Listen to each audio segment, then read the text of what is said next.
Hello everyone, so অনেকদিন পর একটা ব্লগ শেয়ার করতে চলে এলাম। আজকে এই বছরের প্রথম পিকনিকে তোমাদের অনেক অনেক ওয়েলকাম। সাধারণত ঘরোয়া পিকনিকগুলো বাড়ির ছাদে হয়ে থাকে, কি তাই না? তার ইতি আমাদের পৌঁছাতে একটু দেরি হওয়ার কারণে কাজ কিন্তু অলরেডি শুরু হয়ে গেছে, অনেকগুলো রান্নাও নেমে গেছে। দেরি না করে বৌমার কর্তব্য পালন করার জন্য কাজে লেগে পড়লাম। যতই হোক শ্বশুর বাড়ি, কাজ তো দেখাতেই হবে।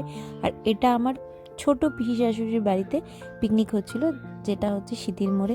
খিদে পেয়ে গিয়েছিল, তাই ভাবলাম বাউলিটা খেয়ে। বাউলি আমার খুবই পছন্দের খাবার, তোমাদেরও যদি হয় তাহলে অবশ্যই কমেন্ট করো। আর ওদের বাড়ির ছাদে এত পাখি, অনেক ধরনের অনেক কালারের মুনিয়া পাখি ছিল। আর দিনটাও এত সুন্দর রোদ ঝলমলে ছিল, যেন পিকনিকের জন্য একদম পারফেক্ট।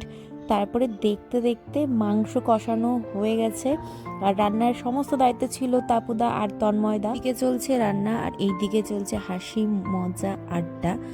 সেই করতে করতে তোমাদের মেনুটা দেখিয়ে দিই। এটা হচ্ছে মাংসের ঝোল, যেটা অসাম হয়েছিল, আর সাদা ভাত। আর উল্টো দিক থেকে দেখাচ্ছে, যেহেতু যেভাবে রাখা হয়েছে সেই হিসেবে এটা দেখানো হচ্ছে। আর এটা হচ্ছে ভেজ ডাল, যেটাও খুবই সুন্দর হয়েছিল। আর এটা হচ্ছে চাটনি, সমস্ত রকম কাজু কিশমিশ দিয়ে। আর এটা হচ্ছে আলু ভাজা আর পাঁপড় ভাজা, আর সাথে ছিল হচ্ছে স্যালাড।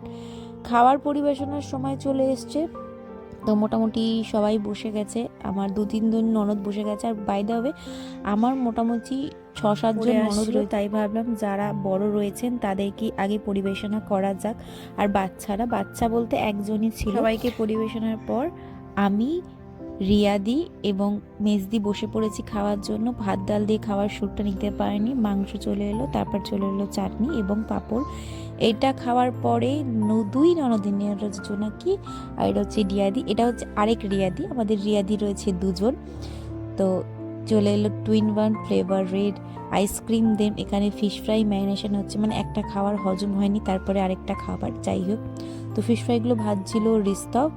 তবে ফিশ ফ্রাই একটাই খেতে পেরেছি, কারণ পেট পুরো ফুল ছিল।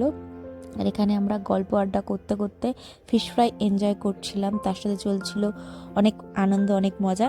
দেন সবাইকে টাটা করে বাড়ি চলে এলাম। বাই।